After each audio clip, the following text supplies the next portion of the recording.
Good morning and welcome to the Committee on Transportation and Infrastructure. At this time, can everybody please silence your cell phones?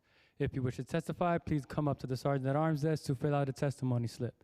Written testimony can be emailed to testimony@council.nyc.gov. Again, that is testimony@council.nyc.gov. At this time and going forward, no one is to approach the dais. I repeat, no one is to approach the dais. Chair, we are ready to begin.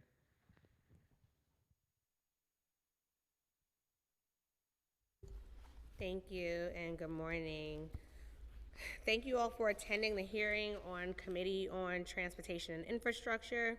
This hearing is focused on future-proofing New York City's infrastructure to be prepared for everyday and once-in-a-generation challenges we will face. I would like to thank my colleagues who are present here today, Councilmember Rita Joseph.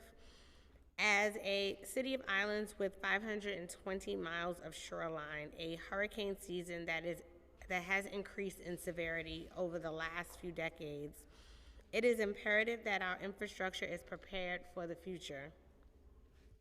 Beyond the issue and concerns we are aware of, in March, with the collapse of the Francis Scott Key Bridge in Baltimore, we must be more intentional in preparing our infrastructure. Today, I am expecting to hear from various city agencies that are tasked with planning, building, and inspecting our infrastructure to make sure we are proactive. I am particularly interested in hearing how our bridges, sewers, and streets are maintained, repaired, and improved. The Department of Transportation owns, operates, and maintains hundreds of bridges that New Yorkers use every day. These are vital arteries, and it is important that not just the Department of Transportation continues the important maintenance and repair work for these bridges, but also that the council and everyday New Yorkers know the state of our bridges. In the past, the Department of Transportation published an annual report on the state of our bridges, as well as included information about bridge conditions in the Mayor's Management Report. Since 2021, the Department of Transportation has not released a bridge report or included bridge grading data in the Mayor's Management Report. During today's hearing, I would like to hear about the state of the bridges, but also when DOT will begin sharing inspection data with the public and what form that will take. Our sewers are another vital piece of infrastructure that New Yorkers rely on every day. Some of our sewer pipes are reaching 100 years old. Thus, it is imperative that we as a city maintain and improve such infrastructure to ensure that we can handle the increased flooding and rain we are seeing due to climate change. I'm very interested to hear how the Department of Environmental Protection, Department of Design and Construction, and the Department of Transportation all work together to maintain the important piece of our city for today and for tomorrow. Finally, I would like to examine our roads with a particular focus on innovation and coordination. The Department of Transportation has led the country in the use of recycled asphalt pavement, and we should continue to set a national example as we prepare our city for the future. I'm very interested to hear about the results of a number of pilots the Department of Transportation has undertaken, particularly the use of plastic additives from waste that would have otherwise gone to a landfill.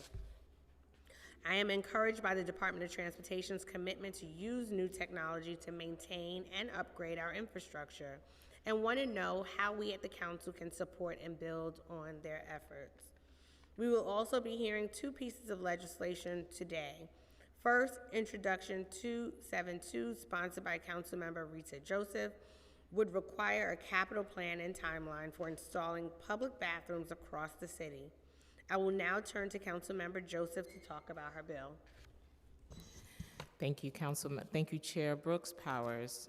Good morning, everyone. Today I'm pleased that the members of this Committee on Transportation and Infrastructure is hearing the bill. Intro 272 was an introduction in collaboration with Mark Levine, Manhattan Borough President. Intro 272, which is part of my bathroom bill initiative package, is a local law in relation to a capital plan and timeline for installing public bathrooms in New York City.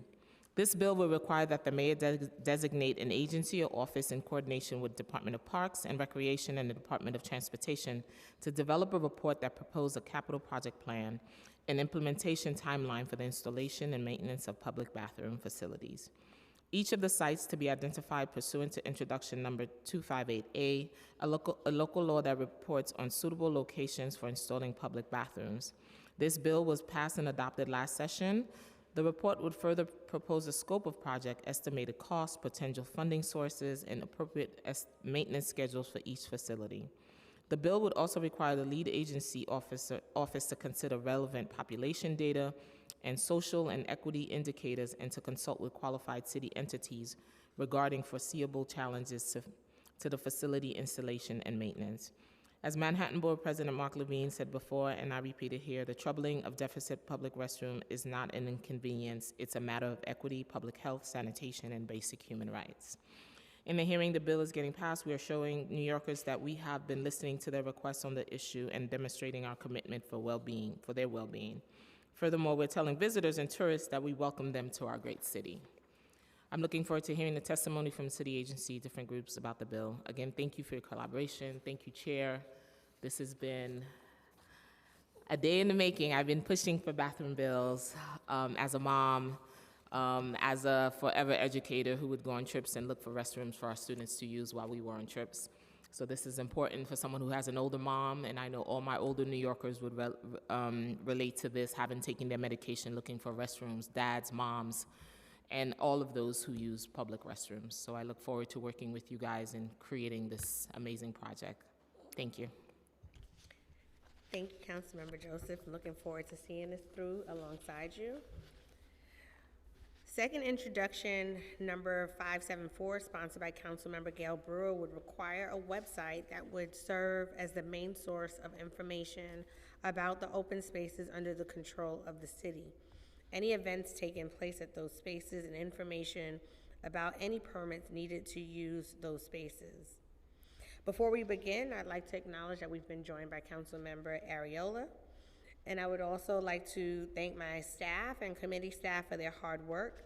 Kevin Katowski, Senior Policy Analyst, John Basile, Senior Policy Analyst, Mark Chen, Senior Counsel to the Committee, Connor Mealy, Counsel to the Committee, Renee Taylor, my Chief of Staff, Julian Martin, my new Legislative and Budget Director, and Kiera Powell, my Communications Director. I will now ask the committee counsel to swear in representatives from the administration. And before you do that, I'd like to publicly thank the Department of Transportation for getting your testimony over prior to today.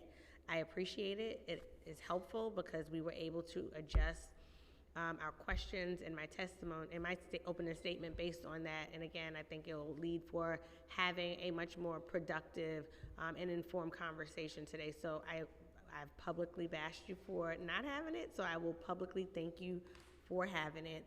And also, we've been joined by my colleague, Councilmember Mercedes Narcisse. If you all raise your right hand. Do you swear to tell the truth in your testimony before this committee and answer council member questions truthfully? Thank you.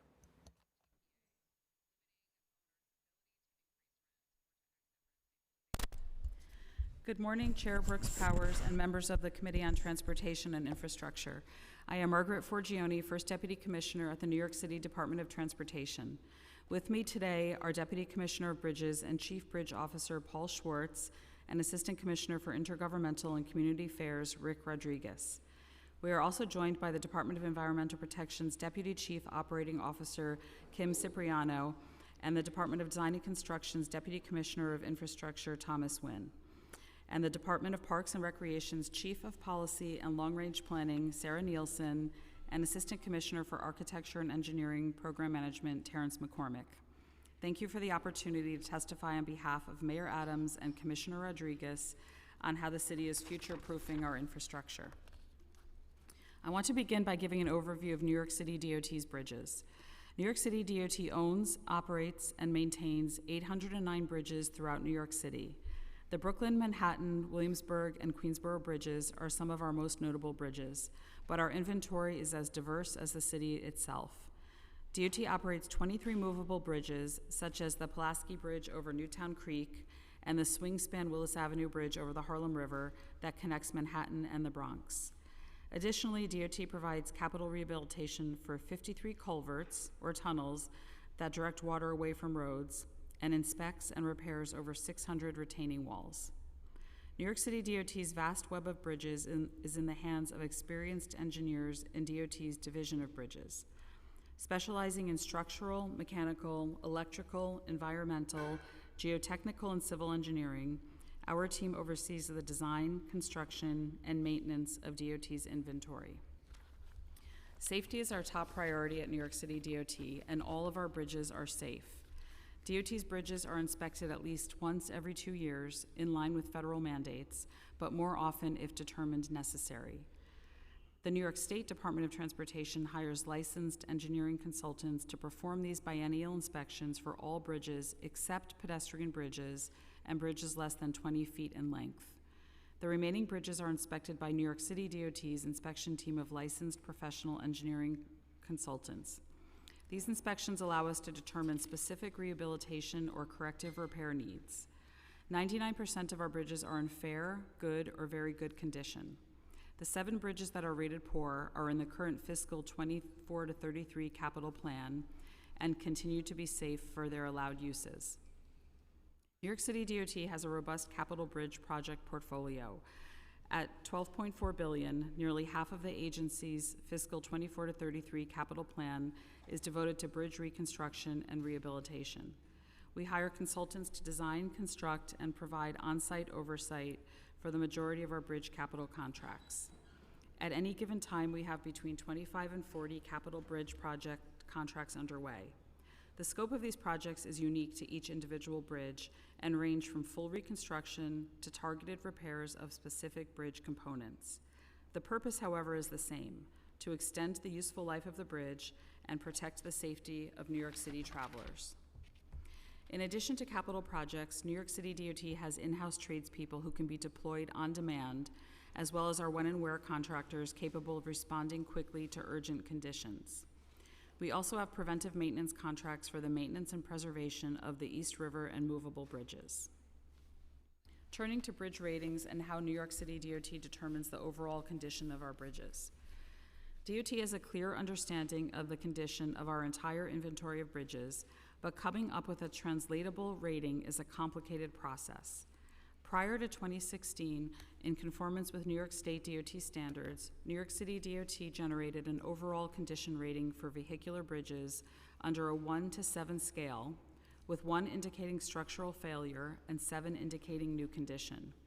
This changed in 2016 when the American Association of State Highway Transportation Officials came out with an element rating system which breaks down each bridge component into 4 condition states ranging from good to severe and replaces qualitative ratings with quantitative assessments.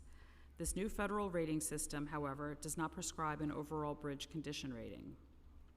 Because the New York City Charter mandates an overall bridge condition rating, City DOT worked with State DOT to develop an overall bridge condition rating that is consistent for all bridge types. Together, we developed a new calculated condition rating scale that is based on 3 national bridge infrastructure ratings: NBI Deck, NBI Superstructure, and NBI Substructure. These ratings are then given relative weights based on their overall importance and are now referred to as NBI weighted and are on a scale of 0 to 9. We then translate these ratings into our verbal condition ratings of poor, 0 to 4, fair, 4.01 to 6.4, good, 6.41 to 7.7, and very good, 7.71 to 9. We will use these ratings in the next annual bridge and tunnel report that we are releasing in the coming months. On tunnels, City DOT maintains 4 vehicular tunnels and 1 pedestrian tunnel. These include the Park Avenue Tunnel, First Avenue Tunnel, Battery Park Underpass, West Street Underpass, and the 191st Street Pedestrian Tunnel. Like our bridges, our tunnels are inspected on a 2-year cycle according to federal mandates by our in-house inspectors and consultants. We are also looking at ways to make our tunnels more resilient to changing climate and increased flooding. This year, we are looking to award a contract to install flood protection at the Battery Park Underpass and West Street Underpass, consisting of flood-proof gates and doors to protect the tunnel and its ventilation structures. Aside from bridges and tunnels, New York City DOT is responsible for operating and maintaining 6,300 miles of roadway and highways, and also has jurisdiction over 12,000 miles of sidewalk. All New Yorkers use roadways and sidewalks to get around, whether by foot, bike, wheelchair, bus, car, or other modes. And all of our goods travel to their final destinations on our streets. Maintaining streets in a state of good repair is a central part of DOT's mission and is essential to the quality of life and economic success of the city. DOT resurfaces roadways to address problems on the surface, including cracking, patching, and peeling, by replacing the top layer of asphalt pavement. This extends the roadway's lifespan and helps prevent potholes. The more we pave, the fewer potholes we need to fill. DOT's budget has baseline funding for resurfacing of 1,100 lane miles and up to 50 miles of protected bike lanes each year. In addition to our resurfacing work, DOT crews also fix potholes. We are committed to timely response to pothole complaints and respond in about 2 days unless there are underlying conditions that require a larger project. New York City needs the tools to build faster, better, and more efficiently for all of its capital projects. For this reason, the city is working with the Senate and Assembly on our alternative delivery bill that would allow the city to use progressive design build to speed up procurement on capital projects through a one-step process that allows early work to start sooner than under traditional design bid build model. This would help the city deliver projects faster and keep assets in a state of good repair. Progressive design build is being used around the country as well as here in New York City by the Battery Park City Authority to deliver 8,000 linear feet of coastal flood protection. New York City should be able to use this important tool to deliver projects that will benefit New Yorkers throughout the city. Now turning to the legislation before the council today. First, Intro 272, sponsored by Councilmember Joseph. This bill will require the city to develop a capital plan and implementation timeline for installing public restrooms at locations identified in the report required by Local Law 114 of 2022. The city supports expanded access to public restrooms for all New Yorkers. The city and its partners currently operate 1,066 public restrooms citywide, covering 98% of the city. Additionally, the report New York City Parks and DOT published pursuant to Local Law 114 of 2022 identified 151 additional restroom sites across the 5 boroughs, many in city parks. These sites include 55 planned projects to construct new public restrooms, all of which are in progress and expected to be completed within the next few years, as well as 96 additionally potentially feasible sites. As the report also notes, DOT plans to move forward with the stakeholder approval process for 10 automatic public toilet sites, which are installed and maintained by the city's coordinated street furniture franchisee, JCDecaux, and are not capitally funded. This administration does not support this bill as written. Capital planning is a collaborative process between the agencies, City Hall, and the council. The planning must take into consideration the overall capital needs of the city and standard project scheduling challenges. The administration would like to work on this bill to ensure flexibility is maintained as the city undertakes large-scale infrastructure priorities. Finally, on Intro 574, sponsored by Councilmember Brewer, which would require DOT to create a website that provides expanded information about open spaces on an open space coordination platform. DOT is proud of the public spaces we provide to New Yorkers, including our pedestrian plazas and open streets, where we support programming and events to create vibrant public spaces.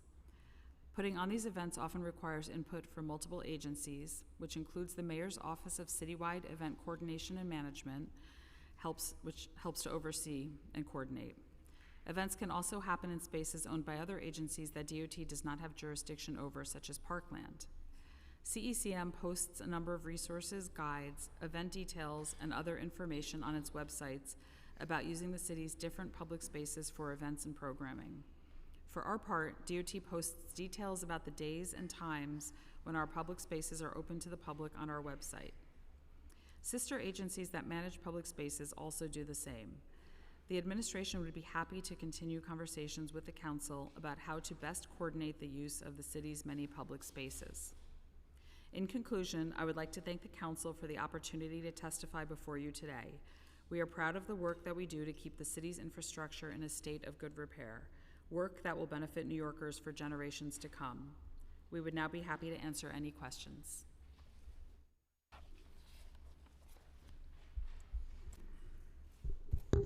Thank you. I'd like to acknowledge that we've been joined by Majority Leader Amanda Farias and Councilmember Chris Banks. Before I get into my questions, I am going to have Councilmember Rita Joseph to ask her questions. Thank you. Thank you. We look forward to working with you on the bill to make sure we get to a good place. So we look forward to that. Thank you for supporting the bill. As per mandated in the report from Local Law 114 of 2022, the city and city partners currently operate at 1,066 public restrooms, right? Citywide, covering 98% of the city and 178 modified zip code. Additionally, the report stated that the Department of Parks and Recreation and Department of Transportation identified 151 additional restroom sites, 55 new restrooms in progress, and 96 potential sites for new restrooms. What is the current status of implementation for these newly identified restroom sites, and is there any plans to implement? Thank you, Council Member. I'll respond for DOT, and then we'll ask Parks to come up and speak Thank to you. their jurisdiction. So as we highlighted in the bathroom report, under our franchise, our JCDecaux franchise, we are able to install 20 automatic pay toilets, or public toilets, I should say. We currently have 6, and we have plans to get the remaining toilets in. We've identified 10 sites that we are now having JCDecaux examine for feasibility. That process should be concluded very shortly, and then at that time, we will begin the rest of the process, which is to share them with the local council member, the community board, and to continue the review and approval process. Thank you. Thank you. I'm excited. Public restrooms. Yeah, this one just, you can grab that one if you want to sit there. Yeah. Could you just raise your right hand? Do you affirm to tell the truth in your testimony here before this council and answer council member questions truthfully? I do. My name is Matt Drury. I'm the Chief of Citywide Legislative Affairs for the Parks Department. Happy to add to our colleagues here to note that, as you noted, several new locations were identified. A subset of those, 55 of those, are active projects, which will all be complete within the next couple of years. The additional 96 in that universe were potentially feasible, so require both further technical analysis to confirm their feasibility, and also capital and expense funding would have to be identified to move those projects forward. But so 55 of the locations are moving ahead as active projects and will be constructed in the next couple of years. Couple of years, and I'll be out the council by then, or I'll still be here to celebrate. I can't predict the future in terms of your term here at the council, but they are active, moving along. Obviously, the agency does everything it can to move park projects, capital projects, as quickly as we can. We understand how important these amenities are to the public. We share your advocacy and enthusiasm. We take every opportunity to identify these projects, work with the council and other partners to identify funding for them, which can be, a complicated undertaking, but even so, we do everything we can to advance them as quickly as we can. Thank you. I think bathroom advocates would be very happy. There's a whole P campaign going on with the group to make sure that folks have access to public restrooms. So thank you so much, Chair. I appreciate you. Thank you. Thank you. And thank you, Commissioner Forgione, for your testimony once again. Just wanting to start on bridges. So the New York City Department of Transportation, the New York City Department of Transportation owns, operates, and maintains hundreds of bridges and tunnels throughout the city. But over the last few years, there has been less and less public information about the condition of these bridges. I'm glad to hear that this will change in the coming months and look forward to reviewing your upcoming annual bridge and tunnel report. In the meantime, I'd like to know what inspections of New York City's bridges and tunnels currently take place, and when the New York State Department of Transportation inspects a bridge, does DOT rely entirely on the state inspection, or does DOT perform any kind of independent verification? Okay, I'll start and then I'll pass it off to Commissioner Schwartz, who oversees this division for DOT and knows everything in detail. So all of our bridges are subjected to a biennial inspection that is covered by New York State DOT. There are a small amount of bridges, such as pedestrian bridges, that we are responsible for the inspection of, as well as the tunnels. Those inspections yield very detailed reports. When there is anything that needs to be addressed in the short run, we have workforces, both in-house and by contract, who can address those issues. And those reports, most importantly, go to inform our capital construction plan of how we schedule the bridges in upcoming years that I discussed. Paul can elaborate a little bit more and then explain detail to your question.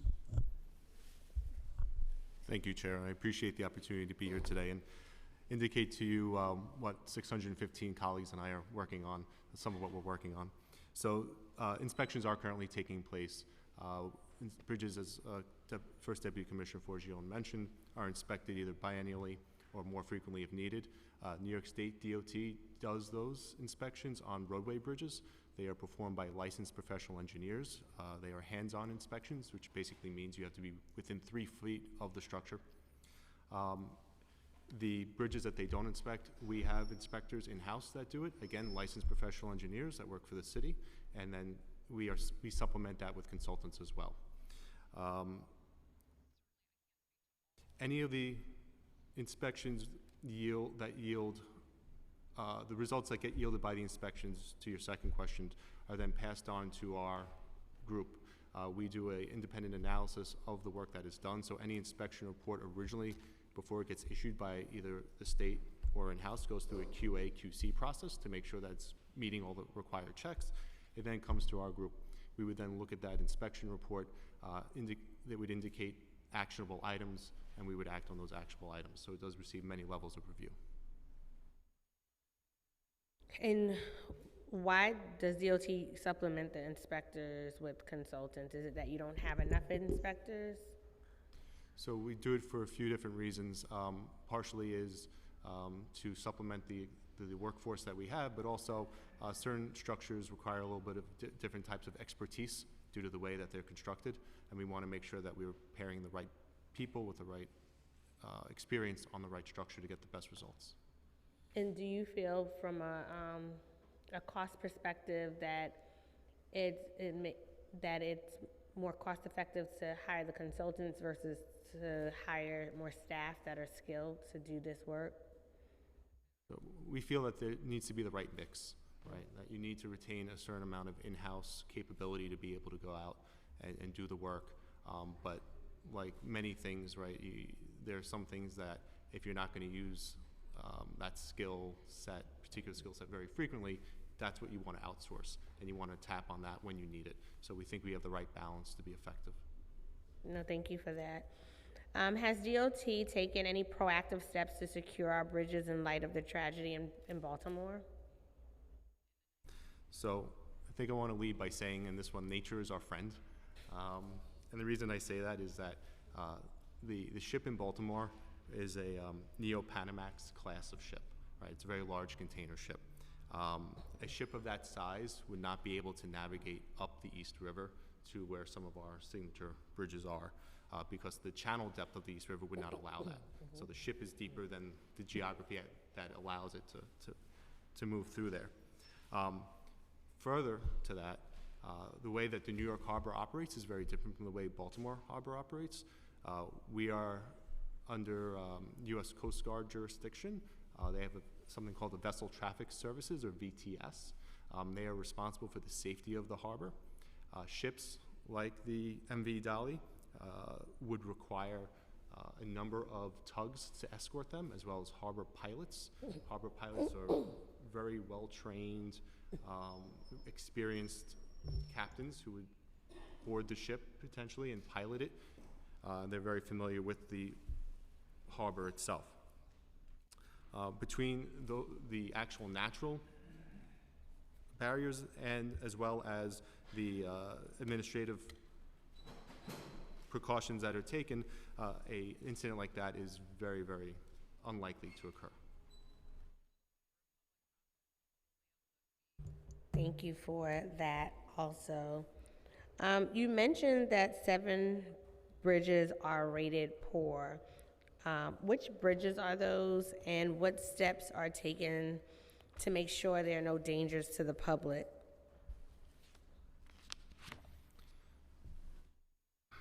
So, just because a bridge is rated poor doesn't mean it's unsafe, and that's important for me to get across. If anything was unsafe, we would close it to the public, and we would make the appropriate repairs before reopening it. So any bridge that is open is safe for its intended use. Just because the bridge is rated poor, there could be many years of service still left in that structure. Any bridge that is currently rated poor is in our capital plan. We also will monitor those bridges closely. They may receive more frequent inspections if need be. We also have a slew of resources to be able to make the repairs and keep it safe. So we have our in-house forces, we have contracted when and where forces, and then we've got our capital capacity. The 7 bridges that are rated poor are 19th Avenue and 21st Avenue over the BMT, Hill Drive and Prospect Park. I'm West sorry, One- can you just talk into the mic more, I'm because I'm sorry. having a hard time hearing you. Apology. 19th Avenue and 21st Avenue over the BMT, that's in Brooklyn. Hill Drive and Prospect Park. West 148th Street pedestrian bridge over Amtrak in Riverside Park. East Drive or Willowdale Arch, which is in Central Park. The westbound BQE over Furman Street. And Riverside Park North over Amtrak. All these bridges are in our 10-year capital plan. I got 6 of those. I'm not sure which one is I missed. 19th Avenue, I have. 21st Avenue, Hill Drive, It was 21st Avenue that I missed. Okay. and that will be shown in our annual report, which we'll be publishing in a few months from now. And how soon will their conditions be improved to good or very good? I know they're in the capital plan, but what's the timeline for the improvement itself? So we'll have to get back to you with the exact timing of the capital projects for those, what fiscal years they're in, but it is published in our capital plan. Also, I'd like to acknowledge that we've been joined by Councilmember Gail Brewer as well.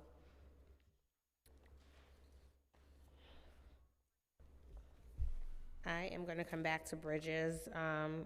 Wanting to touch on federal funding for a little bit. In light of the recent collapse of the Francis Scott Key Bridge in Baltimore, and given the Biden administration's commitment to infrastructure development, does DOT anticipate any additional federal funding for bridge infrastructure repairs and safety measures? And if so, what kind of funding is DOT seeking out? So, just to answer your question generally, we are always looking to take advantage of every possible funding source, and we watch every single funding that does come out, and we try to see what is applicable within our bridge division as well as other divisions to be able to apply for that funding.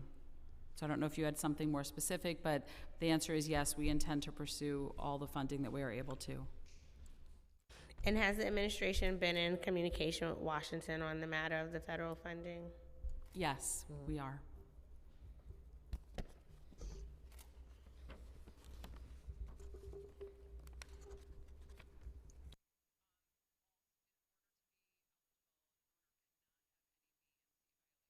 I'm going to yield and allow my colleagues to ask questions. First, we have up Councilmember Ariola. Thank you, Chair. I'm going to go to potholes. So, according to your report, the potholes that repaired on local streets are basically kind of flat. They haven't gone up, they haven't gone down, but we've certainly seen more potholes in our boroughs and in my district especially. So what happens is we notify DOT, we put in 311 complaints, they come out, they fill the pothole, but they fill it with cold patch. And then they're supposed to come back and fill it with asphalt and sealant. That never happens. I have complaints from multiple constituents that say the minute the coal patch goes in, it immediately begins to break up and becomes pebbles all over the street. In fact, one of my constituents filled 15 buckets of coal patch, pebbles from the coal patch, from the potholes that are on his street. Now, I know we're waiting to have the street completely finished, done in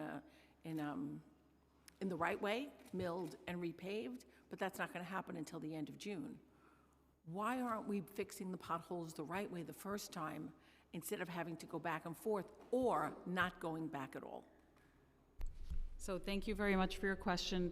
We share that concern. We don't want half complete repairs that we simply have to go back and revisit the site.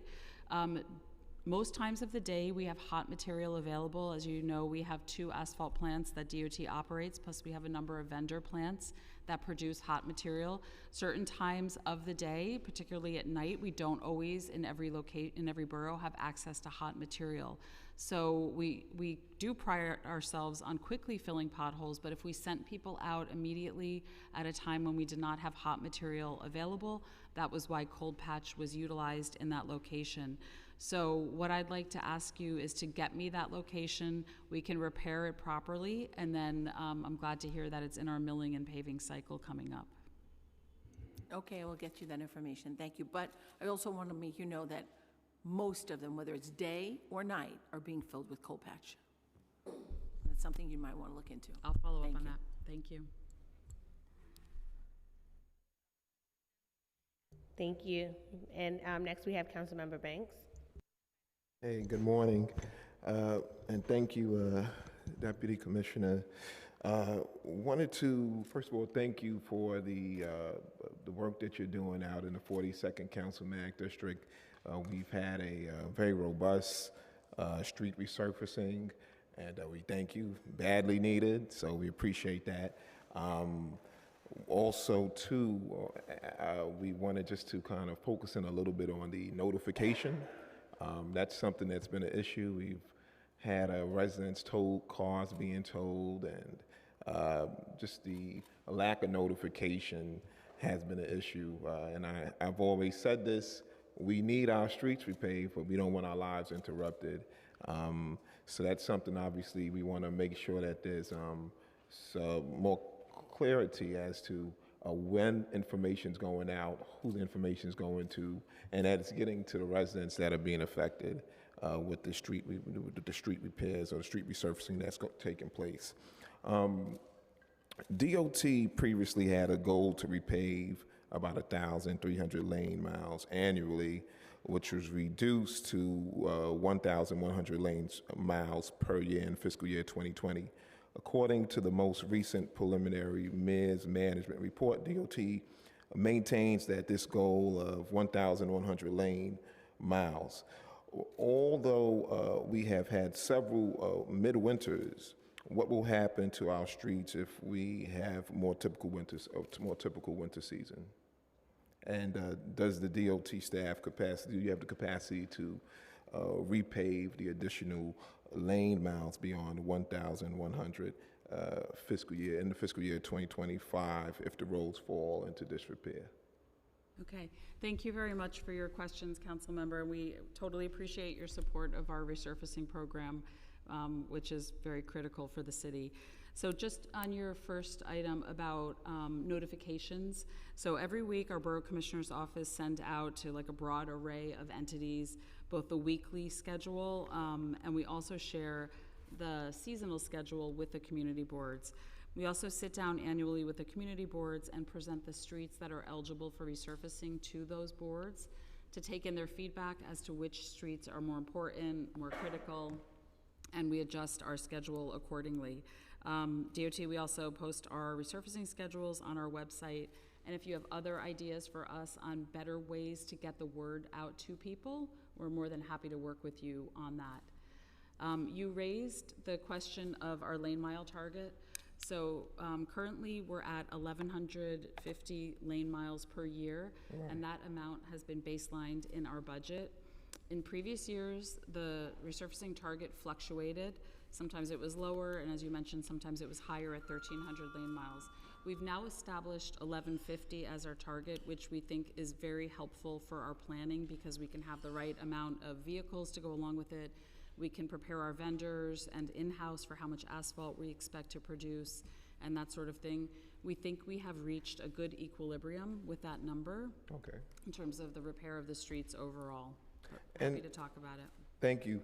And I know now that since we have gotten these repairs, resurfacing done in my district, I want to know what's the time frame for the street markings?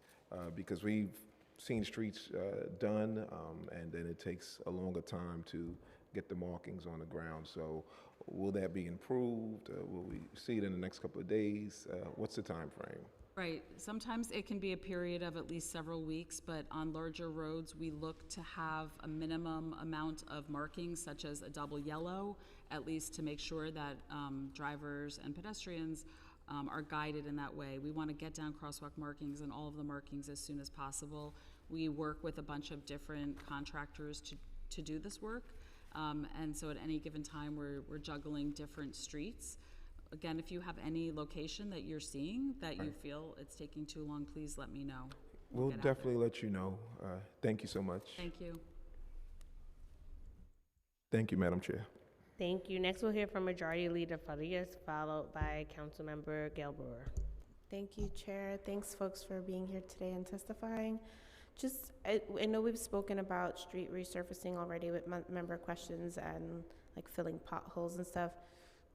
And you've touched on it in different ways, but do we have a regular schedule of expectation, street by street or board by board, on street resurfacing? I know pothole filling is kind of like immediately, we obviously don't want people's cars, bikes, children running into a pothole, and so we do that patchwork. But what is our schedule for regular maintenance of entire street resurfacing?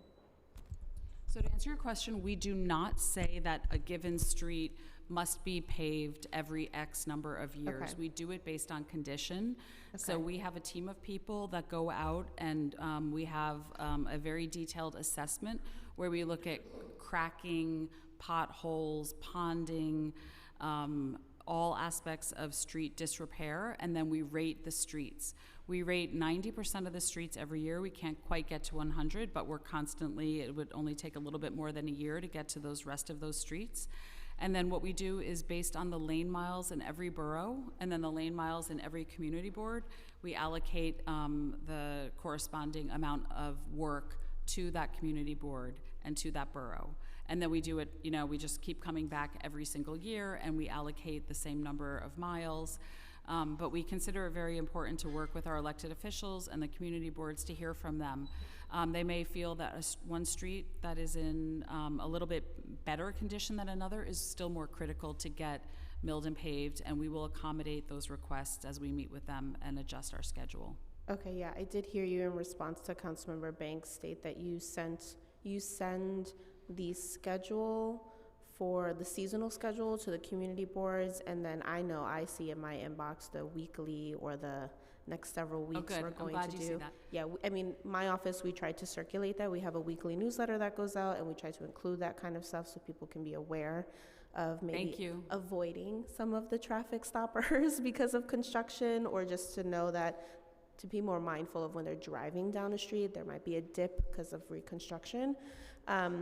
But I do just want to reiterate that seasonal schedules I'd love to get, not just community board. Every community board throughout the city has a different level of engagement, both in membership and in outreach. There is not a standard practice across community boards on how they communicate outward, other than needing to have a monthly newsletter, which look very differently board by board. And so I know if I were equipped with a seasonal schedule, we would have a more continuous communication outward to the community so folks can be mindful. If I can ask one more question, thank you, Chair. So I just wanted to talk about headcount for pothole inspectors. Do we have that number, and do we know if it's up to par with our capacity of what we need to fill throughout the city? Okay, we don't have dedicated pothole inspectors. What we Got it. do have is the street assessment unit that I did mention, but we also have literally hundreds of people every day out on our streets. Yeah. So we have HIQA inspectors who are, say they're inspecting a street cut by Con Ed. When they see a condition, they call it in or they report it. We also, in our resurfacing division, has over 1,000 people in it, has about 1,300 people. That's 1,300 people that are eyes and ears on the ground. Okay. So we take a lot in from 311, yourself, people like your staff, all the public. But we also have every single day, like a lot of DOT eyes and ears, and we're all like trained from day one. If you're out in the field, you see a condition, you call it in. Okay, great. And then my last question on street lighting. According to the PMMR, the average time for DOT to repair street lights during the first 4 months of the fiscal year increased from 3.6 days last year to 5.5 days. Why is it taking about 2 days longer for DOT to repair street signs?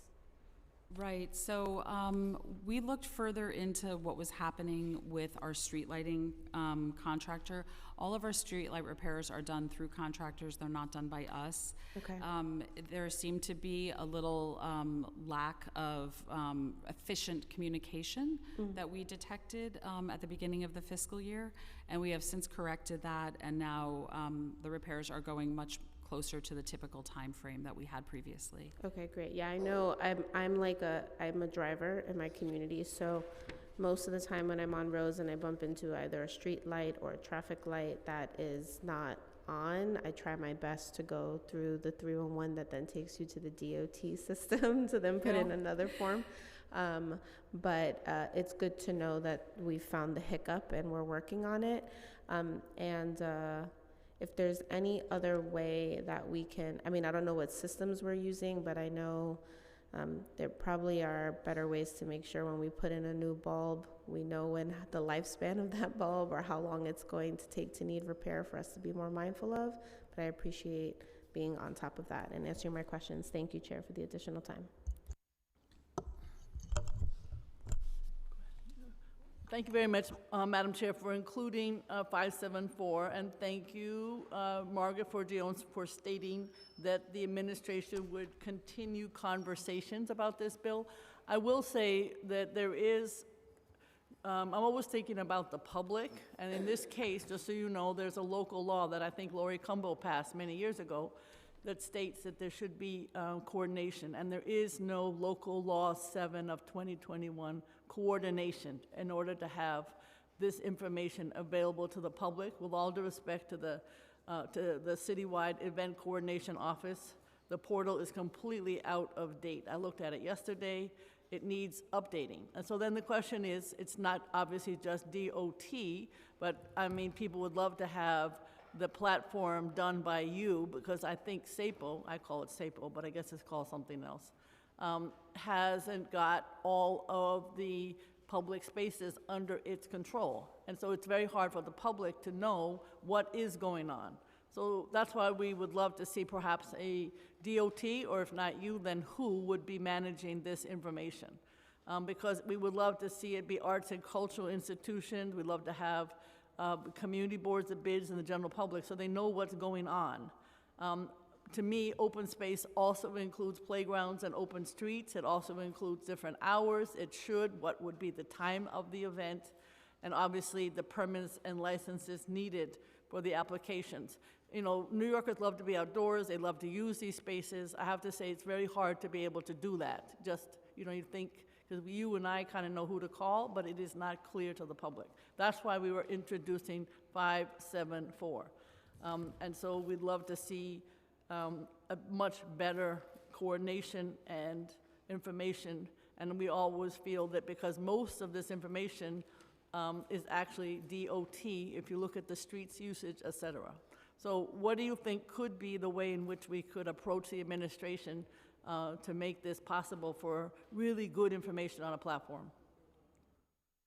Thank you, Councilmember. So we're very proud of how the city has evolved in terms of utilizing our public spaces, and the world is a totally different place than it was even just a few years back, between open streets, plazas, and all the other good initiatives that fellow city agencies are doing. CECM's website does contain information on all locations of in the whole city that require a permit for that activity. So while DOT's website does have, of course, all of our open streets, locations, and hours of the open street, if there's an event taking place, that will always be on CECM's website as well. I think you're correct, and that things could be a little bit more user-friendly, and I think we'd like to talk to you more about how we can make sure the public can more easily access that information about any given public space that they're interested in. All right, we'd love to have further conversations, because I do get a lot of complaints about people not understanding it. I have to be honest with you. Number two, in terms of milling, the question for me and for the public, because they don't understand, obviously when you mill, that means that eventually you'll have asphalt and it'll be very smooth and the lines will return, and that's great. But nobody knows how long it takes for the milling to take place, and then is there a time frame for that, and how do we communicate that to the public? You definitely tell us what's going on, but not necessarily how long, and boy, did they complain. Right, so especially in your area in Manhattan, the time between milling and paving is something very critical to us. So what we do prior to actually milling the street is we reach out to all the utilities and fellow city agencies, and we inform them we're about to open up the street. Because the last thing we want is to mill the street, pave it very quickly, and then have somebody come along in 2 weeks, 2 months, or even a year and say, I need to cut this beautiful new street open. So what we try to do is after it is milled, get everybody to come in and do their street work if they need to, get out, hopefully efficiently and quickly, and so that we can come back in and pave. So the majority of our streets are milled and then paved within a matter of weeks. We have a very small number that extend further than that, where the work was a little bit more intensive on the part of a utility or a fellow city agency. But we watch it very carefully. I get a report every week on the number of days that our milled streets have been open. We look at them, we try to figure out why anything is staying open too long and really attack that, because we recognize a milled street is dusty, it's not marked, Right. it could have some tripping issues, so we also agree we don't want that to go on I think very the long. issue is then to make it clear to the public that we are waiting for the Con Ed and the cable companies and so on, because believe it or not, even though you do that, I swear, a year or 6 months later, the street's open, maybe for an emergency or whatever. At least in Manhattan, it's pretty constant. Now, the other question I have is when you put down the I guess you call them covers over the street. In other words, the things that make noise if you don't. Plates. So the question I have there is how long, is there some time frame for them to stay up? Central Park West is one big plate right now. And it's just, this noise goes up. So my question is there a time frame for a plate? Obviously, okay, we're waiting for the part for the pipe for Con Ed. We're waiting for, the new cable from Verizon or whatever. But is there some time frame on that, or is that often just as long as it takes? Because again, it's 311. You must get thousands of 311s. Okay. First, let me say the most critical thing when there are metal plates out in any community, they have to be secured properly. No one likes metal plates, but what they really don't like is when they're clanking. No, I know. Okay, or when people walk over them and they actually can feel them even moving when another car goes over them. So if anyone, you or anyone, Believe me, we if there's call a Ed metal, Pinkar in 2 minutes. Okay, beautiful. We have you. We have you on our phones ready to hear from you. But we want to make sure they're always secured and that they're ramped. That's the most important thing. And then if there's a situation where they are out there too long, we are happy to call in the entity and work with them to expedite removal. So there's no mandated time frame for fixing and therefore removing the plate. There's no time frame on that. Right. The tricky thing is that every repair is different, so it's hard to but- have a consistent time frame. Okay. I mean, I just say that, again, complaints all the time because of the length of construction, milling plates. It's not your fault, but then what happens is people feel that there's nobody paying attention, even though I know you are. I'm trying to tell you, if you complain, perhaps one of the most, along with e-bikes, which is not your problem, it's the plates and the streets of our city. So for DDC, we often are, the culprit installing plates on a lot of the roads, but to my counterpart's point, all of the repairs that are being made They're both necessary, and we do our best to make sure that we do them right so that the timeline that it takes is time well spent so that we're not coming back constantly over and over and over again. Okay. I mean, in addition to telling us what's going to be happening, how long the plates might be there, how long the milling might be, that's the kind of thing that would alleviate some of the concern, 311 calls. People are on edge, anxious, add congestion pricing to those who have a car, then add the millings, the plates, and the potholes. And you've got people upset. So I'm just saying, I think particularly in this time frame, the more information, the better. That information is not available, the plates and the milling. How long? All right. Thank you, Madam Chair. Thank you, Councilmember Brewer. Jumping back into bridges. With the new NBI weighted scale, will there be any way to translate previous ratings to these new ratings to easily determine if a bridge condition has deteriorated? Thank you for that question. Make sure you could hear me all right. Good. So I want to stress again that we've always been receiving information, right? Inspections never stopped.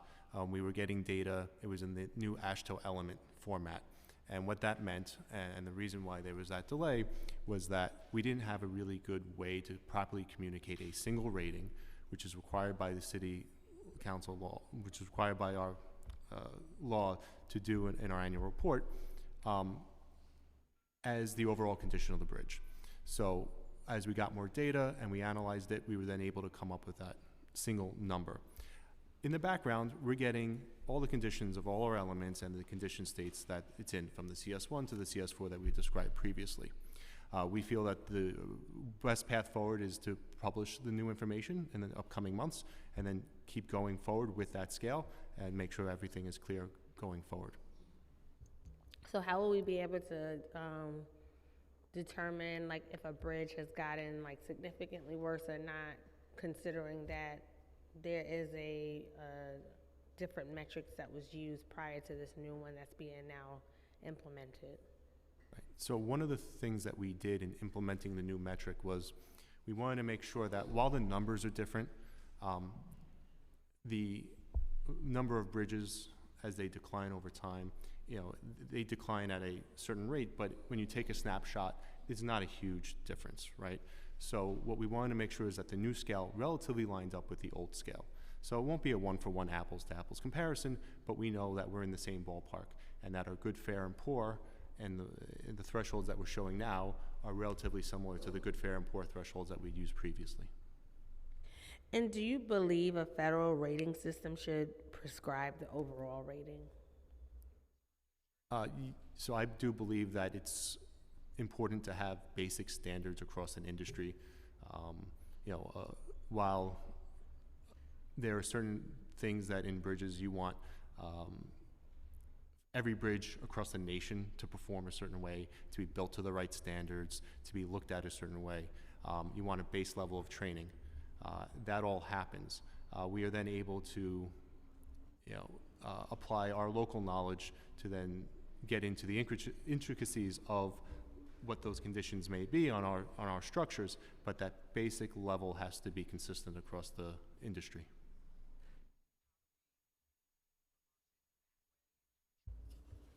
Thank you for that.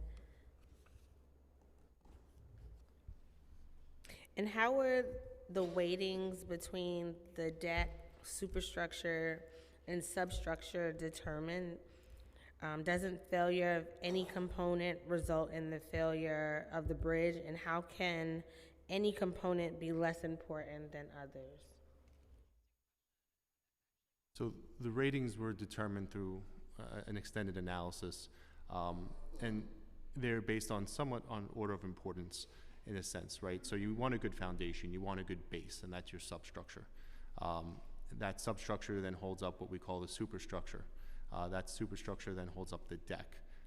You could have a condition in your deck which would appear to folks to be a pothole or a through hole or something like that, and that's a localized condition, and the rest of the bridge is in perfectly good shape. Likewise, you could have a localized condition on your superstructure, and the rest of the bridge is in perfectly good shape. So the weights that were assigned to the MBI ratings are indicative of those importance factors.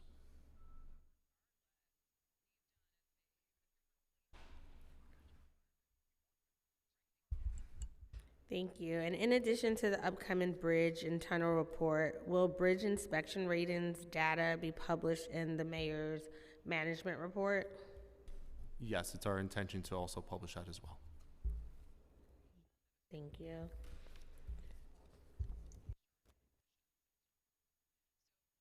I'd also like to take a moment to recognize Councilmember Farrah Lewis, who is with us virtually. What percentage of the DOT projects are being done by DOT, and what percentage are being overseen by DDC? Is it specific to bridge projects? Yes. So DOT oversees a majority of bridge projects across the city. There are certain programs where it made more sense for DDC to do a project, so such as East Coast Resiliency Program. There are a number of pedestrian bridges that are part of that as well. The agencies coordinate very closely on the design and of those projects, so that engineers from both sides are well aware of what's going on, coordinating on, as I said, the design, the inspection, to make sure that the bridges are delivered to the proper standards. And for those that are doing the construction work on the bridges and tunnels, are they being done by way of RFP? Are you using an internal list? Like, how are you selecting those that do those projects? So we have a few different methods. On the consultant side, it's a quality-based selection.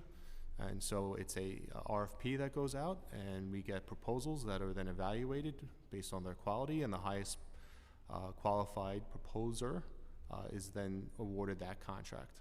On the construction side, majority of the DOT-led projects right now are design bid build, which is lowest bidder.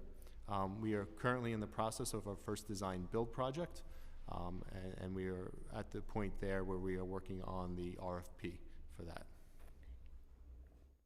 And with the lowest, like in circumstances of building a bridge or building infrastructure, do you feel that the lowest bidder is always the right one to be selected? Because what I've found in some of the RFP projects, not necessarily with DOT, but across agencies, is sometimes they may be selected as the lowest bidder, but we end up paying more on that particular project, because what happens is the bidder underbidded to be selected, but then comes back, and then the city has to add more money into that contract. I see that quite often with DFTA, for example. And so do you find that that may not be the best model when we look at procurement, especially something as critical as a bridge? You want to make sure you have the best company dealing with our infrastructure. So we are definitely proponents of the alternative delivery, design build, even the prospect in the future of things like progressive design build were things that we would be in support of. Every strategy has its time and place. So we believe that we should have the option, and that depending on the situation and the project, we would then be able to pick the best delivery method for that project. I would love to explore that more with you all, because I think, when we talk about infrastructure, and also there was a report that the comptroller had put out recently that talked about how expensive some of these capital projects are in terms of length of time and cost. And I do think that sometimes it's because we are kind of forcing the contractors to place a bid in that may not be a true reflection of the cost of the project, when really what ends up happening is the end amount we spend is really the true number that should have been put into the submission in the first place. Yeah, and Chair, I just wanted to emphasize that in terms of lowest bidder for the design bid, the design bid build projects, we always, of course, select the lowest responsible bidder. We scrutinize every single respondent. We make sure that we're going to get a good product, you know, I think Paul's points were very important, and your concern about do we add, you know, scope or costs onto the project is something to talk about, but just want to emphasize that all of the work done is a responsible contractor. No, I appreciate that. And then in your testimony, Commissioner, you talked about preparing to award a contract to install the flood protection at Battery Park's underpass and West Street underpass as well in terms of flood-proof gates and doors. With that project, will that be done through bid builds? Yes, that's a design bid build project. Okay. Okay, thank you for that. Moving on from bridges, I'm gonna move to sewers. There's someone from DEP. Oh, there you go. Hi. Good morning. As we begin the summer, we are also beginning hurricane season. I know you've seen the pretty scary projections for the upcoming season. What steps has DEP and the other agencies taken to prepare the city for the likely more intense storms that we're facing this year? Thank you for the question, and we're very happy to be talking to you today about this important issue. So there's two exciting things I want to share with the council. So recently we put out the 2024 stormwater analysis, which we're happy to share with your office afterwards, that outlines our long-term plans for stormwater management in New York City as we face increasing climate change and more intense storms. In terms, you know, we lay out a number of short and long-term steps that are going to be necessary as the climate continues to change. In terms of this year's hurricane season, there are a number of short-term actions that we're taking that I'd like to highlight. The first is that we've started to install slotted manhole covers in strategic areas throughout the city to help attenuate intense flows from extreme storms. So basically, these manhole covers allow, if the street receives too much water while it's raining, that can flow into a catch basin. The water can kind of overtop the curb a little bit and flow into the slotted manhole. That allows the water to get into the sewer as fast as possible and to attenuate flooding on the street to the greatest extent possible. It also is a really good tool to use in places where there's a lot of leaves, and particularly in hurricane season, it's usually in the fall, so you get intense rain, lots of wind that pulls leaves off the trees. They wash onto catch basins and kind of clog them up, so the sewer system actually has capacity, but the leaves are kind of creating a barrier and the water can't get into the sewer. And so these slotted manhole covers, because they're a little bit elevated onto the sidewalk, they allow stormwater to get into the sewer. So we're planning to install about 1,500 of these throughout the city, and we're happy to work with your office if there are any particular locations where you would like us to evaluate the feasibility of installing those. The other thing is we proactively every year clean between 600 and 700 miles of sewers to make sure that they're operating at full capacity. And we have a robust catch basin inspection program that makes sure that using data to understand where catch basins get filled with debris the most, we're targeting our inspection resources to promptly and proactively inspect and clean those where necessary. Thank you for that. And to your point, that shows why the tree pruning schedule is so critical, because I get a lot of calls, and I know some of my colleagues have as well, including Chair Krishnan of Committee on Parks, in terms of being able to have a more regular cadence of the pruning of the trees to make sure that it's not as many leaves that are coming off the trees when the season begins to change. So that's something to think about as well by the administration.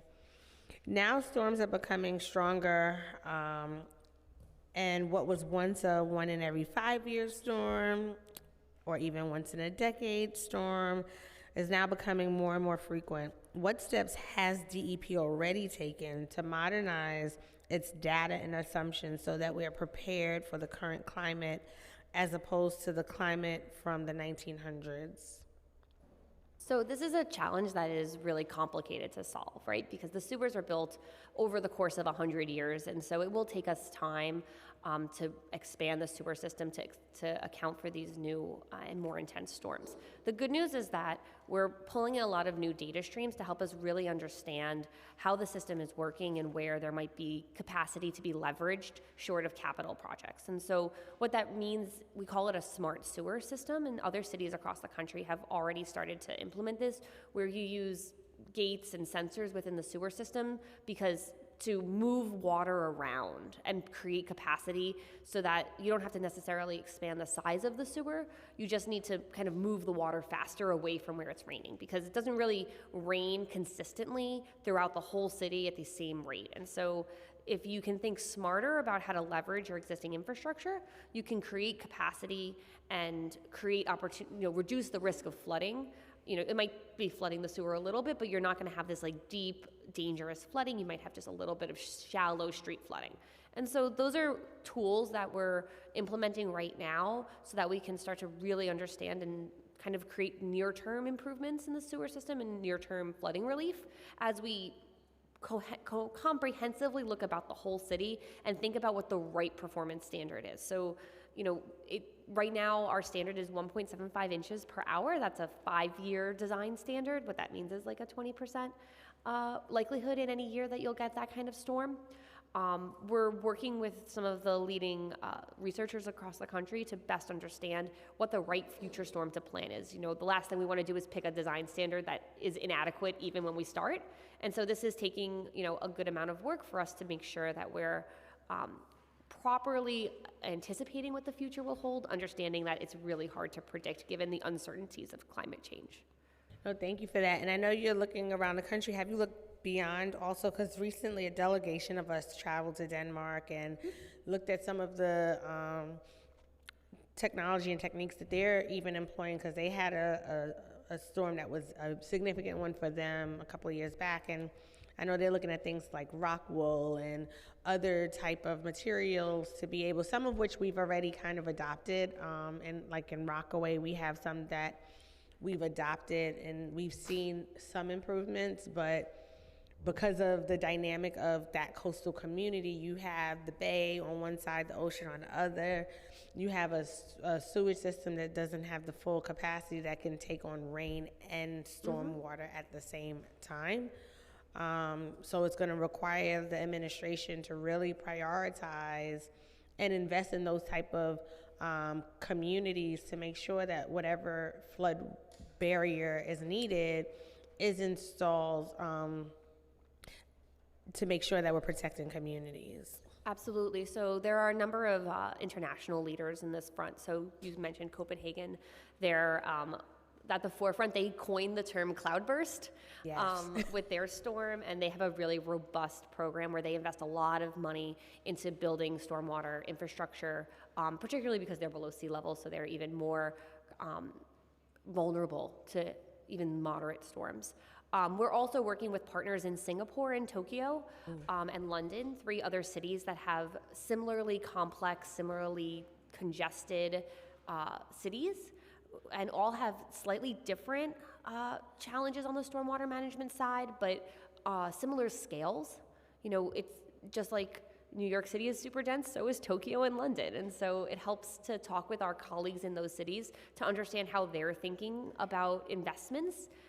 Tokyo has these really cool underground storage facilities that are massive. They're called stormwater cathedrals. They are billions of dollars to construct, and they solve a particular problem that Tokyo has when the spring rains come.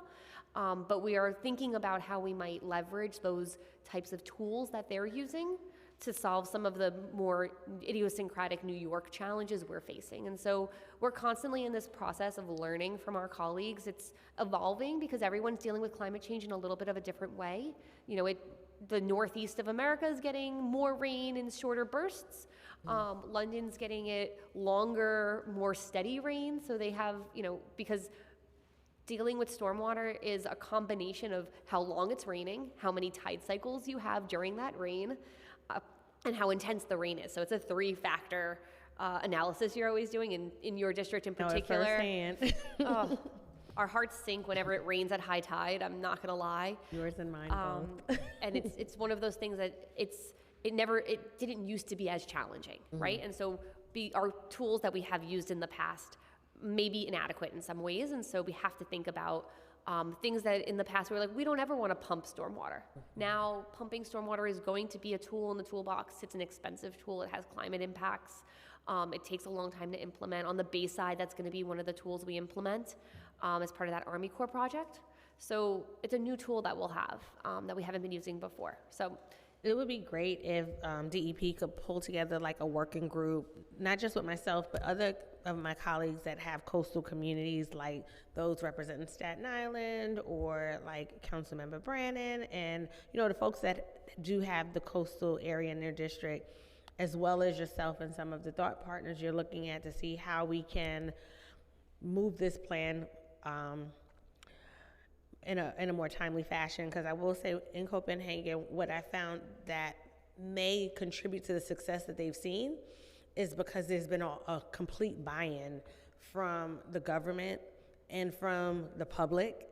And so they've been able to move pretty quickly on these things. But when we work in silos, it takes a long time. People have their different thoughts about what's going to work, as opposed to coming together, having that unified conversation and creating a true plan of action moving forward. Because again, I'm really nervous about 2024 and wanting to make sure that even though some of this is more long-term, because the capital projects take as long as they do for whatever reason, we need to know what are we doing this year in 2024 to make sure that we are protecting the communities. And when you think about the storms that are coming also, what does that mean for the subways? Because DEP DOT responsible for the pitching in the sewage system, but all of that stuff has been coming into the subways, which creates delays or stalls on our train. It creates such a burden on the infrastructure there.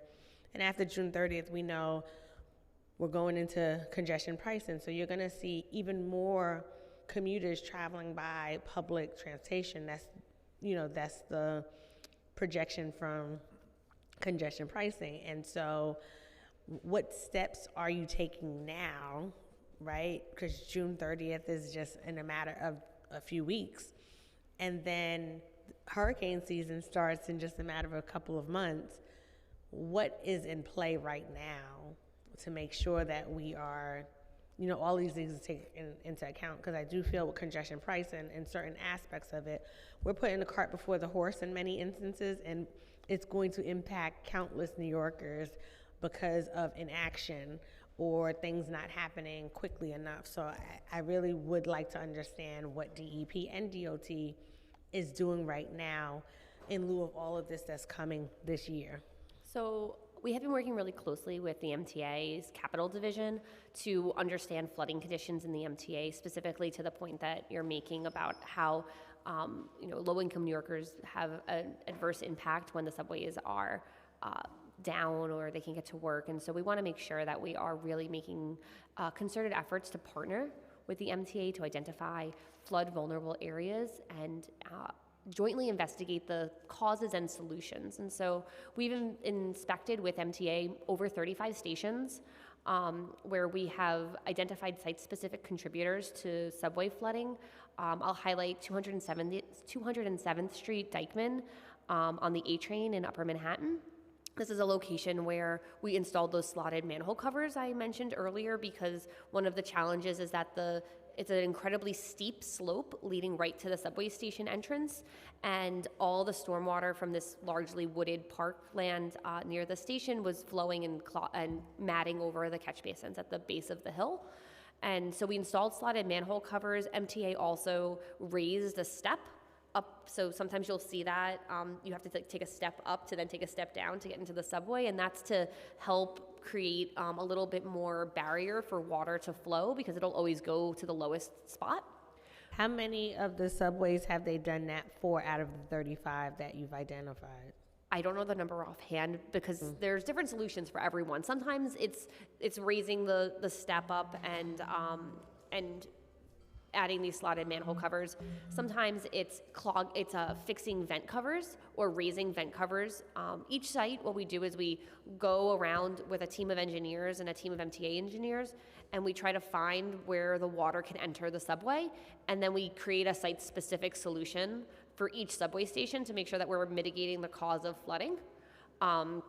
And so we can give you a more full readout afterwards about which stations we've worked with the MTA on. We were just saying we're going to follow up afterwards and It's get been a that. really productive partnership. I mean, in some cases, the answer is we have to expand the sewer system, and then we have to think about how we prioritize solving MTA flooding issues against solving other priority flooding areas. But we've been working, I think, very closely and in partnership also with DOT on the MTA flooding issues. And if I can just add to what my colleague has said, we have a very nice initiative that hasn't come up yet today of porous pavement that we're working with DEP and sanitation on, the 3 agencies. And what that initiative will do is install panels in low-lying areas in the curb lane that can take in the water through the slab down into the ground, into the earth. And we have about 92 miles already installed or about to be completed. So that's a very significant effort on the part of the city. We're also looking at porous slabs on sidewalks. We have several locations that we have done, and we're looking to do some more. And the last thing I wanted to mention was that we're doing some resiliency for the Staten Island Ferry. We're doing a design-build project in the 2 terminals that will take some of the critical systems from ground level and put them up. So for example, in St. George Terminal, we'll take the fire alarm systems from the ground floor and we'll move them up to the 3rd floor.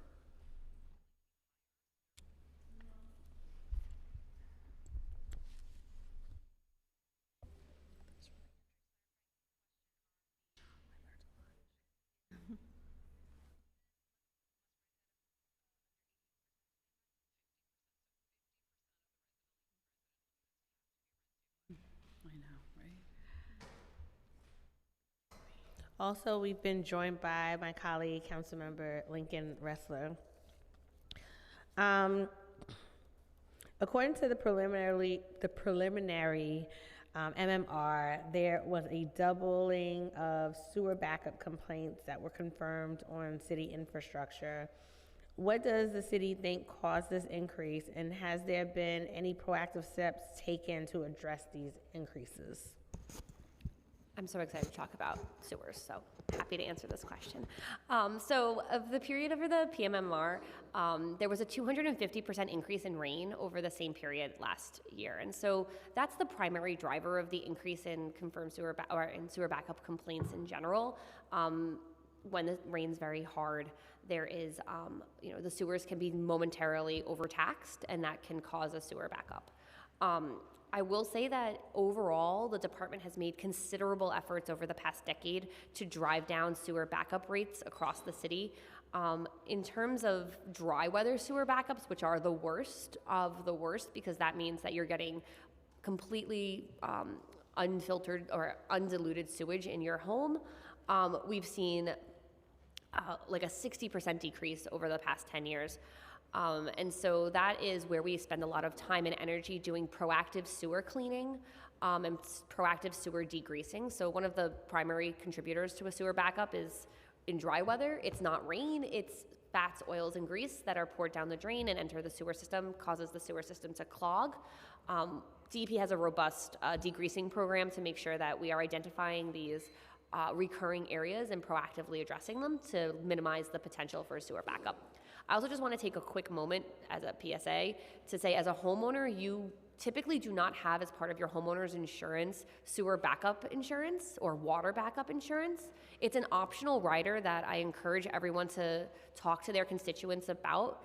I just did my homeowner's insurance last week, and it cost me $80 for $10,000 worth of coverage for a water backup or a sewer backup in my home. And that's a really low-cost way to buy down your risk. If I look in my basement, if I have a sewer backup, it's going to take out my washing machine, my dryer, and my boiler in about a hot minute. So it's one of those things where, that to me is $10,000 worth of stuff that I will immediately need to replace once it gets wet. And so for my family, it makes a lot of sense to pay that $80 a year to have that peace of mind. And for a lot of property owners, I think that that's a wise investment that they don't know that is available, right? And so talking to your insurance agent is a really great way to make sure that you have coverage for these unforeseen kind of events. No, and thank you for that. We actually just had a getting your business in order community meeting this week. We have another one coming up in my district in particular, because we found in these weather events that we've had a lot of homeowners that don't have homeowners insurance or flood insurance or both, and renters that don't have renters insurance. And, you know, it's caused a lot of financial burden on the back end of these storms. So I appreciate that.